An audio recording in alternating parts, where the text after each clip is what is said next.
और dear student, कैसे हैं आप लोग।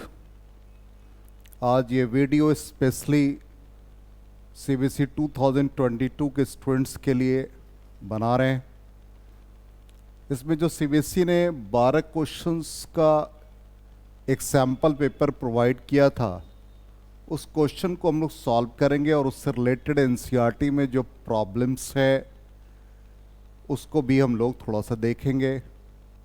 तो यहाँ पे जैसे क्वेश्चन सेक्शन वाइज है, तो आपने पढ़ भी रखा है कि 2 मार्क्स के क्वेश्चन हैं, 3 मार्क्स के क्वेश्चन हैं, उसको हम लोग सॉल्व करेंगे और उससे रिलेटेड कुछ प्रॉब्लम्स को हमने ऐड किया। इसमें क्वेश्चन नंबर हमने नहीं चेंज किया। जैसे सपोज क्वेश्चन नंबर 1 है, उससे सिमिलर क्वेश्चन यदि आएगा तो उसको भी हमने क्वेश्चन नंबर 1 ही लिखा है। इसलिए टोटल हमने क्वेश्चन नंबर 1 to 12 ही लिखा है। यदि 2 रिपीट हो रहा है, इसका मतलब आप समझेंगे कि 2 या तो और में है या हमने उसको एक एडिशनल क्वेश्चन अपनी तरफ से एक्सपेक्टेड क्वेश्चंस के फॉर्म में लिखा है। तो सेक्शन 1, सेक्शन ए, पहला क्वेश्चन है कि in a pure semiconductor crystal of silicon if antimony is added then what type of extrinsic semiconductor is obtained. हम लोगों ने 2 टाइप का सेमीकंडक्टर पढ़ा, पी टाइप, एन टाइप। तो ऑब्वियसली यहां पर एंटीमनी पेंटावैलेंट है।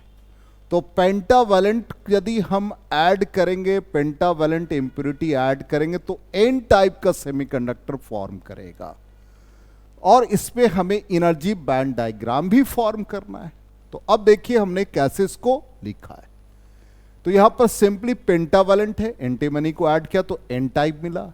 इसका मतलब ये एन टाइप है तो टेट्रावैलेंट ऑलरेडी सेमीकंडक्टर है, वैलेंसी 4 है। पेंटावैलेंट मतलब एक एक्सेस इलेक्ट्रॉन है। इसका मतलब ये हमेशा डोनेट करने की टेंडेंसी रखेगा। इसका मतलब ये डोनर लेवल भी क्रिएट करेगा। तो एनर्जी लेवल डायग्राम में हम लोग डोनर लेवल को भी रिप्रेजेंट करेंगे। तो यहां पे हमने कंडक्शन बैंड, वैलेंस बैंड, ये हमने रिप्रेजेंट किया। देख लीजिए, ये कंडक्शन बैंड है, ये हमारा वैलेंस बैंड है और ये हमारा फॉरबिडन एनर्जी गैप, जिसको बैंड एनर्जी गैप कहते हैं। और हम जानते हैं कि इलेक्ट्रॉन एक्साइटेड होकर कंडक्शन बैंड में जाता है, इसलिए कंडक्शन बैंड में इलेक्ट्रॉन होगा, यहां पर होल्स का फॉर्मेशन होता है।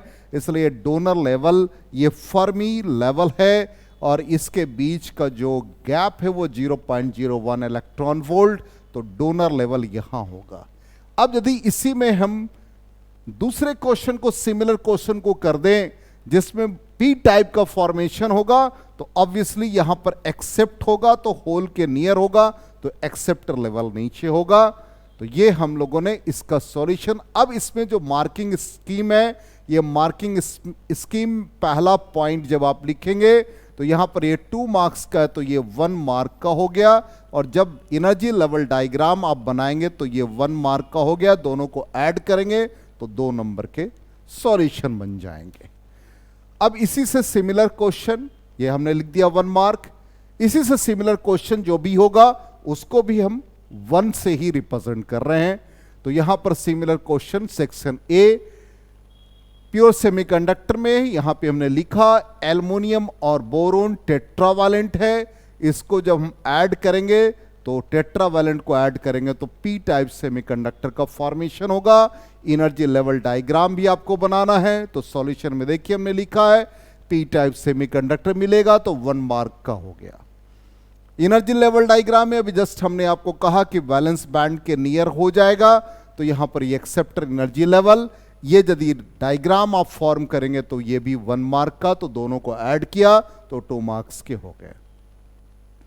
अब इस पे हमने लिख दिया है कि आप यहां पर हमने एक ब्लॉग बना करके लिखा, पेज नंबर 477 एनसीईआरटी का पेज नंबर 477 हमारे लिए काफी इंपॉर्टेंट है। नेक्स्ट क्वेश्चन आ जाए। क्वेश्चन नंबर 2 कहता है 2 डिफरेंट हाइड्रोजन आइटम्स है, इलेक्ट्रॉन ईच एटम में एक्साइटेड स्टेट में। कहता है is it possible for the electron to have different energies but same orbital angular momentum according to the Bohr model, justify your answer. Obviously no होगा, तो यहां पर जब नो लिखेंगे तो हाफ मार्क्स हो गया। अब इसका रीजनिंग आप लिखेंगे तो एनर्जी लेवल डायग्राम में आपने एनर्जी फॉर nth ऑर्बिट पढ़ रखा -13.6 बाई n स्क्वायर, वो एक्सप्रेशन लिखेंगे।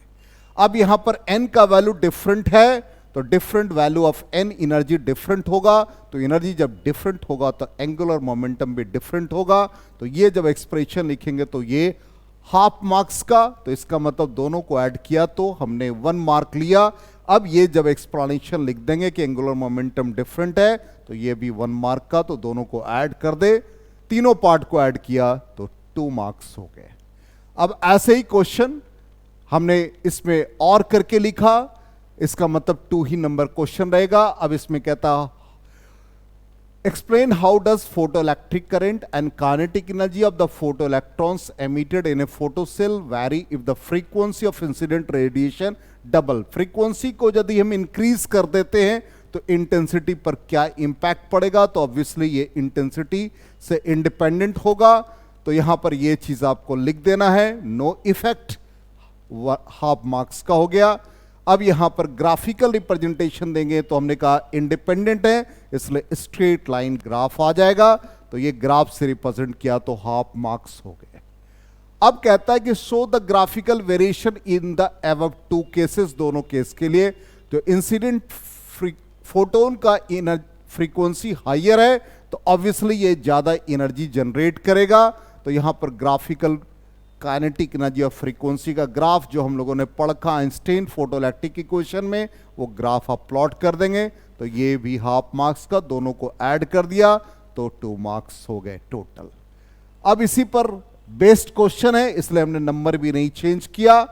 तो next question Einstein photoelectric equation को लिखना है, तो आइंस्टाइन फोटोइलेक्ट्रिक इक्वेशंस को आप लिखेंगे तो यहां पर EV0 जो हम लोगों ने पहले पढ़ रखा है कि जब किसी भी मेटल सरफेस पर एनर्जी इंसिडेंट होता है is equal to h nu, तो यहां पर एनर्जी एब्जॉर्ब होता है बाय द फ्री इलेक्ट्रॉन्स जिसको हम लोग वर्क फंक्शन और रिमेनिंग काइनेटिक एनर्जी। तो obviously incident energy h nu is equal to kinetic energy plus work function, तो kinetic energy is equal to h nu minus work function, और kinetic energy को हम लोग in terms of stopping potential ये लिख देते हैं।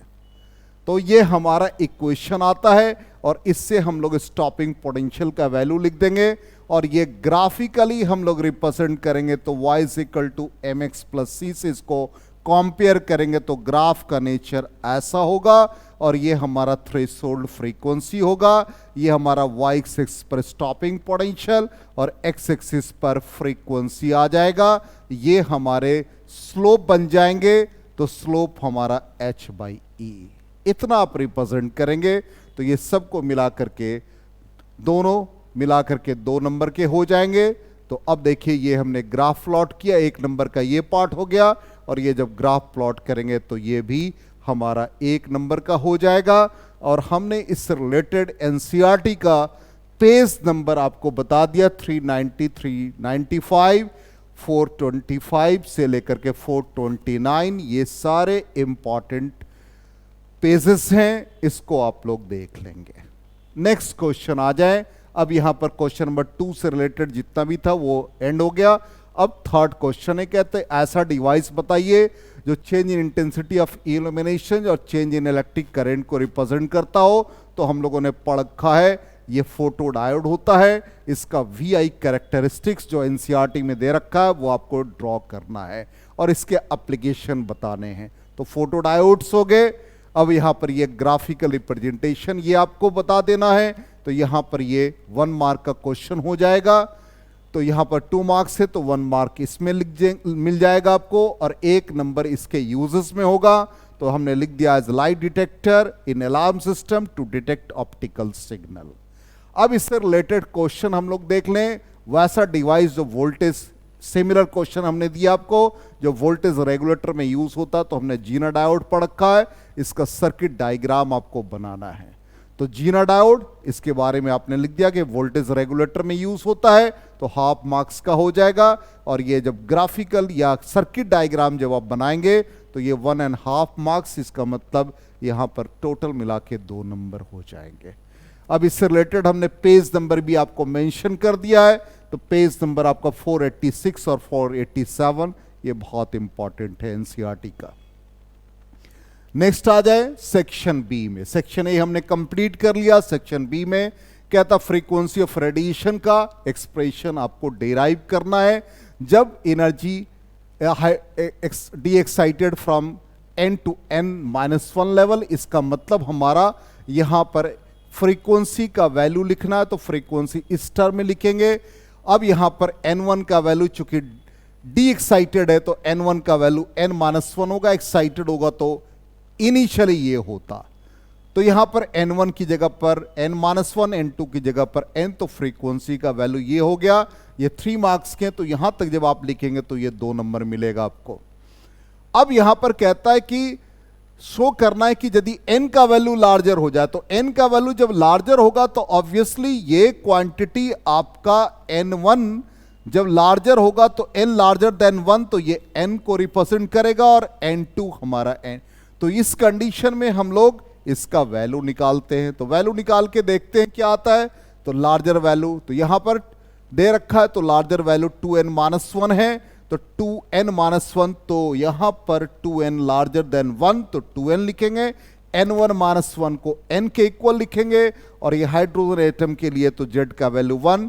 ये फ्रीक्वेंसी जो है ये सेम ऑर्बिटल फ्रीक्वेंसी, इसका मतलब यहां पर ये प्रूफ हो गया कि this frequency equals the classical frequency of revolution of electron. Revolution of electron के लिए ऑर्बिटल फ्रीक्वेंसी ही होता है, तो यहां पर ये 1 मार्क। नेक्स्ट क्वेश्चन कहता है explain with A proper diagram how an AC signal can be converted. हमने पढ़ रखा है एसी को यदि हम डीसी में कन्वर्ट करते हैं तो रेक्टिफिकेशन प्रोसेस होता है, तो रेक्टिफायर हमको बताना है इसका इनपुट और आउटपुट। तो यहां पर कहता है आउटपुट फ्रीक्वेंसी डबल होगा, यदि फ्रीक्वेंसी सेम होगा तो हाफ वेव रेक्टिफायर, और जब डबल होगा तो फुल वेव रेक्टिफायर। तो यहां पर ये रेक्टिफिकेशन प्रोसेस है, ये हमने लिख दिया। और रेक्टिफिकेशन प्रोसेस में यह डायोड जब भी कंडक्ट होता है तो फॉरवर्ड बायस कंडीशन में ही होता है, रिवर्स बायस कंडीशन में डायोड कंडक्ट नहीं करता है। तो इतना रीजनिंग जब आप लिखेंगे तो 1 मार्क मिलेगा, और जब आप इसका वेव फॉर्म सर्किट डायग्राम बनाएंगे तो 2 नंबर उसमें मिलेंगे। तो यहां पर या तो आप ऐसा जो आपके एनसीईआरटी में फिगर ड्रॉ कर रखा है, तो या तो आप ये फिगर ड्रॉ कर लीजिए या ये फिगर ड्रॉ कर लीजिए, दोनों डायोड को यहां पर दिखाइए, डायोड D1 D2। अब यहां पर एक जो सबसे इंपॉर्टेंट पार्ट है आपको यहां पर मेंशन करना है कि जब ये हमारा एसी का पॉजिटिव हाफ साइकिल होता है तो D1 कंडक्ट करता है, तो यहां पर D1 कंडक्ट करता, तो ये D1 हो गया। अब यहां पर इसी तरह से नेगेटिव हाफ साइकिल जब होगा तो ये डायोड कंडक्ट करेगा D2, तो यहां D2 हो जाएगा। Next repetition positive half cycle, तो ये D1 कंडक्ट किया, नेगेटिव हाफ साइकिल तो D2 कंडक्ट किया। ये वेव फॉर्म आपको बना देना है। नेक्स्ट आ जाए, अब कहता है how long can an electric lamp of 100 watt be kept glowing by fusion of 2 kg of deuterium.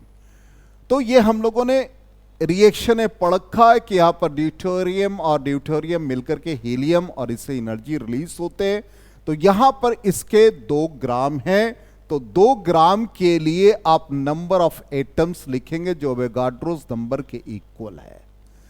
अब यहां पर 2 kg के लिए लिखेंगे, तो ऑब्वियसली यहां पर 2 kg के लिए जब आप लिखेंगे तो यहां पर नंबर ऑफ एटम्स यहां पर किलोग्राम से आप मल्टीप्लाई कर देंगे, तो ये 6 × 10⁻26 हो गया। अब यहां पर एनर्जी जो रिलीज होगा 2 ड्यूटेरियम एटम्स के लिए वो दे रखा है क्वेश्चन में 3.27 मेगा इलेक्ट्रॉन वोल्ट, ये वैल्यू दे रखा है।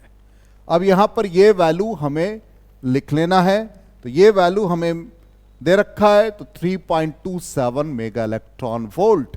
तो 2 kg ड्यूटेरियम एटम्स के लिए 2 से डिवाइड हो गया, और ये जो वैल्यू हमारा है ये हमारा मल्टीप्लाई हो जाएगा और ये मेगा इलेक्ट्रॉन वोल्ट में है। और मेगा इलेक्ट्रॉन वोल्ट में जब वैल्यू आ गया, इसको सिंप्लीफाई करके यहां तक निकाला। अब यहां पर जो एनर्जी आपका कंज्यूम्ड हो रहा है पर सेकेंड, वो क्वेश्चन में दे रखा है यहां पर 100 वाट। तो ये हम लोग इसको जूल के फॉर्म में 100 जूल लिखेंगे और इसको हम डिवाइड कर देंगे तो इतना सेकेंड आ जाएगा और इसको हम लोग ईयर में कन्वर्ट कर लेंगे। Next question, question number 7, wave front. तो वेव फ्रंट हम लोगों ने पढ़ रखा है कि locus of those particles which are vibrating in the same phase, ये डिफाइन कर देना है। तो इसमें हमें 1 मार्क मिल जाएगा और हमें रिफ्रैक्शन बता देना है, ऑप्टिकली डेंसर टू रेयरर और रेयरर टू डेंसर। तो हमने यहां पर रेयरर टू डेंसर का बताया, आप डेंसर टू रेयर भी बना सकते हैं। तो अब यहां पर इसका मैथमेटिकल पार्ट क्या होगा, जैसे हम स्नेल्स लॉ को प्रूफ करें। तो यहां पर जब आप इंसिडेंट वेव फ्रंट को लिखते हैं तो वेव फ्रंट आपका यहां पर जो रिप्रेजेंट हो रहा है वो इंसिडेंट वेव फ्रंट है, ये ए बी, और जो रिफ्रैक्टेड वेव फ्रंट है वो ये है। अब यहां से टाइम पीरियड जब लिखेंगे तो इंसिडेंट वेव, तो इंसिडेंट वेव ई एफ हो गया, E F by speed of light in air, और दूसरा मीडियम में जब जाएंगे तो एफ जी हो जाएगा by speed of light in the medium. अब ए ई एफ को ये आई के सामने, तो ई एफ को आप ए एफ साइन आई लिख सकते हैं। इसी तरह से एफ जी को आप एफ सी साइन आर लिख सकते हैं। अब यहां पर इसको in terms of A F हमने लिख दिया, ए एफ कॉमन ले लिया, sine i by c minus sine r by v, और time period is independent of A F हो जाएगा। ये तभी पॉसिबल है जब इसके कोफिशिएंट को आप 0 पुट कर देंगे। तो sine i by sine r c by v which is equal to refractive index, जो कि स्नेल्स लॉ है। नेक्स्ट क्वेश्चन देखते हैं। अब कहता है रे डायग्राम आपको बनाना है कंपाउंड माइक्रोस्कोप का, जब इमेज का formation list distance of distinct vision पे हो, और ये एंगुलर मैग्निफिकेशन कहता है, ऑब्जेक्टिव का दे रखा है, आई पीस का फोकल लेंथ दे रखा है, और आपको कैसा सेटअप बनाए जिससे जो इमेज का फॉर्मेशन हो list distance of distinct vision पे। तो ये हम पहले रे डायग्राम बता देंगे। तो ये हमारा रे डायग्राम होगा। तो रे डायग्राम के बाद हमें मैग्निफिकेशन निकालना है। तो मैग्निफिकेशन का ऑलरेडी हमें मैग्निफिकेशन ऑब्जेक्टिव का क्वेश्चन में 30 दे रखा है, ऑब्जेक्टिव का फोकल लेंथ, आई पीस का फोकल लेंथ, और least distance of distinct vision 25 centimetre. तो टोटल मैग्निफिकेशन हम जानते हैं, product of magnification produced by objective and eyepiece m is equal to m naught into m e. तो सबसे पहले हम मैग्निफिकेशन आई पीस का निकाल लेंगे। डी का वैल्यू हमें दे रखा 25, ये सब्स्टिट्यूट करेंगे, और फोकल लेंथ हमें आई पीस का दे रखा है। टोटल मैग्निफिकेशन प्रोडक्ट के फॉर्म में है, ऑब्जेक्टिव का फोकल लेंथ निकाल लेंगे। नेक्स्ट स्टेप में ऑब्जेक्टिव का focal length v naught by u naught, और ये 5 हमें मिल गया, तो यहां से v naught minus 5 u naught हो जाएगा, और हम ये वैल्यू लेंस फॉर्मूला में डाल करके वी नॉट का वैल्यू निकाल लेंगे, और वी ई माइनस 25 सेंटीमीटर पे है, तो ऑब्जेक्ट का पोजीशन हमें मिल जाएगा। और जब सेटअप बनाना है, इसका मतलब लेंथ ऑफ द ट्यूब हमसे पूछा है, तो लेंथ ऑफ द ट्यूब हम जानते हैं v naught plus u e, इनका सम है, ये वैल्यू डाल देंगे, तो इस तरह का अरेंजमेंट हो जाएगा। अब कंपाउंड माइक्रोस्कोप से रिलेटेड हमने यहां पर पेज नंबर भी आपको मेंशन कर दिया है, तो ये पेज नंबर आप पढ़ लेंगे। नेक्स्ट क्वेश्चन आ जाए। एस्ट्रोनॉमिकल टेलीस्कोप है जिसका इमेज का फॉर्मेशन एट इंफिनिटी है, तो list distance of distinct vision यदि आप कंपाउंड माइक्रोस्कोप के लिए कर रहे हैं तो एस्ट्रोनॉमिकल के लिए इंफिनिटी, इसी तरह से आप कंपाउंड माइक्रोस्कोप का भी इंफिनिटी वाला पार्ट कर लेंगे। और यहां भी ऑब्जेक्टिव का फोकल लेंथ, आई पीस का फोकल लेंथ, मैग्नीफाइंग पावर आपको कंडीशन में बताना है। एक तो नॉर्मल एडजस्टमेंट, मतलब जब इमेज का फॉर्मेशन इन्फिनिटी पर हो, और एक list distance of distinct vision पे। तो पहले हम लोग इमेज फॉर्मेशन, तो ये हमारा इमेज फॉर्मेशन, और यहां पर नॉर्मल एडजस्टमेंट जब होगा तो हम लोग मैग्निफिकेशन पहला निकालेंगे F not by F E. F not question में गिवन है 140, एफ ई 5 है तो 28 हो गया। और जब इमेज डी परफॉर्म करेगा तो it is the product of F not by F E plus 1 by F E by D, और ये वैल्यू 28 हमने निकाल रखा है। फोकल लेंथ हमें दे रखा है पीस का 5, और ये 25 से डिवाइड करके फिर हम वैल्यू निकाल लेंगे, और इससे रिलेटेड हमने पेज नंबर भी आपको मेंशन कर रखा है। अब आ जाए यहां पर, कहता है कि लाइट ऑफ वेवलेंथ 2000 एंगस्ट्रम किसी मेटल सरफेस पे इंसिडेंट हो रहा है, तो इंसिडेंट एनर्जी निकाल लेंगे। वर्क फंक्शन दे रखा है तो काइनेटिक एनर्जी निकालना है, और हमें यह बताना है कि कितना चेंज एनर्जी में होगा, और फिर इसी तरह से सेम इंटेंसिटी का फॉल हो जाए। और वर्क फंक्शन दे रखा है इलेक्ट्रॉन वोल्ट में, ईवी ई स्मॉल में होगा, वी कैपिटल, और एनर्जी हमें एमिटेड इलेक्ट्रॉन्स का फाइंड करना है। तो यहां पर सबसे पहले हमने वेवलेंथ लिखा, वर्क फंक्शन गिवन है, तो हम incident energy SC by lambda से निकाल लेंगे। लेमडा हमें गिवन है तो 6.2 इलेक्ट्रॉन वोल्ट ये इंसिडेंट एनर्जी हो जाएगा। और हम लोग पढ़ चुके हैं, ये हमने अभी जस्ट आपको बताया भी कि इंसिडेंट एनर्जी को हम लोग एच न्यू लिखते हैं, which is equal to kinetic energy plus work function. तो इससे हम काइनेटिक एनर्जी का वैल्यू जो एच न्यू है माइनस वर्क फंक्शन हो जाएगा, और इसको हम s c by lambda minus work function लिखेंगे। और एस सी बाई लेमडा का वैल्यू यहां पर ये 6.2 है, और वर्क फंक्शन हमारा 4.2 है। इसको कैलकुलेट करेंगे तो ये 2 इलेक्ट्रॉन वोल्ट आ जाएगा। तो ये हमारा फर्स्ट पार्ट का सॉल्यूशन हो गया। सेकेंड पार्ट में एनर्जी जो एमिटेड इलेक्ट्रॉन का वो डिपेंड नहीं करता इंटेंसिटी ऑफ इंसिडेंट रेडिएशन, इसका मतलब एनर्जी सेम रहेगा, ये पढ़ चुके हम लोग। और सेम सरफेस के लिए यहां पर देख लें कि इंसिडेंट एनर्जी हमारा कितना, 6.2 इलेक्ट्रॉन वोल्ट, और यहां पर ये वर्क फंक्शन से लेसर है, तो इस कंडीशन में एमिशन नहीं होगा। चलिए अब नेक्स्ट आ जाए हम लोग। फोकल लेंथ कॉन्वेक्स लेंस का दे रखा है, रिफ्रैक्टिव इंडेक्स दे रखा है, न्यू फोकल लेंथ हमें फाइंड करना है। तो हमने पढ़ रखा focal length lens maker formula में l mu g -1 1 by R1 minus 1 by R2, focal length in liquid और फोकल लेंथ इन एयर का फॉर्मूला, ये दोनों को हम लोग डिवाइड कर देंगे। तो डिवाइड करने से ये रिजल्ट आता है, इसका वैल्यू हमें गिवन है, इसका भी वैल्यू गिवन है। तो फोकल लेंथ इन लिक्विड निकाल लेंगे 50 सेंटीमीटर। इसका मतलब यहां पर ये फोकल लेंथ इंक्रीज कर गया, पॉजिटिव है, इसका मतलब कन्वर्जिंग बिहेवियर ही रहेगा। नेक्स्ट क्वेश्चन, अब हमें वो वेव बताना है, इलेक्ट्रोमैग्नेटिक वेव्स, जो रडार सिस्टम के लिए एयरक्राफ्ट में यूज होता है, फ्रीक्वेंसी रेंज बताना है। और नेक्स्ट पार्ट कहता है कि यदि अर्थ का एटमॉस्फेयर नहीं हो उस कंडीशन में इसका टेम्परेचर हायर होगा या लोअर होगा, अभी जो प्रेजेंट सिचुएशन है। और नेक्स्ट क्वेश्चन कहता है electromagnetic waves exerts pressure on the surface on which it is incident justify.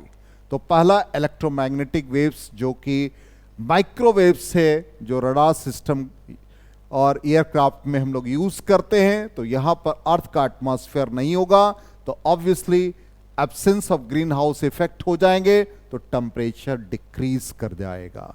अब इलेक्ट्रोमैग्नेटिक वेव्स हम जानते हैं कि मोमेंटम और एनर्जी कैरी करता है। मोमेंटम को हम लोग लिखते हैं energy density per unit speed of electromagnetic waves, और ये जब भी किसी सरफेस पर इंसिडेंट होता है तो प्रेशर एक्सर्ट करता है। ठीक, हमने लिख दिया है कि इलेक्ट्रोमैग्नेटिक स्पेक्ट्रम में जितने भी 7 इलेक्ट्रोमैग्नेटिक स्पेक्ट्रम है उसके यूजेस आप जरूर पढ़ लेंगे।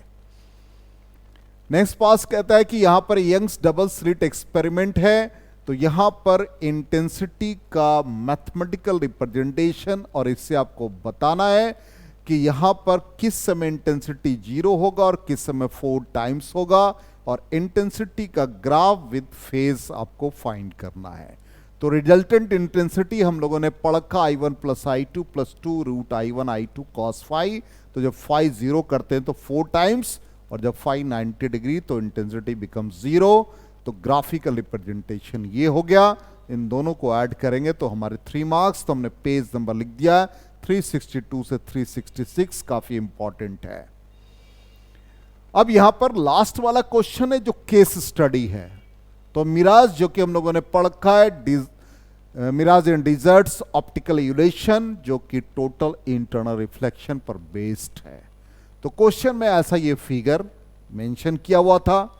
अब इसमें पहला पार्ट क्वेश्चन में कहता है which of the following phenomena is prominently involved in the formation of mirage in deserts. तो ऑब्वियसली हम लोग जानते हैं कि रिफ्रैक्शन और टोटल इंटरनल रिफ्लेक्शन पर बेस्ड है।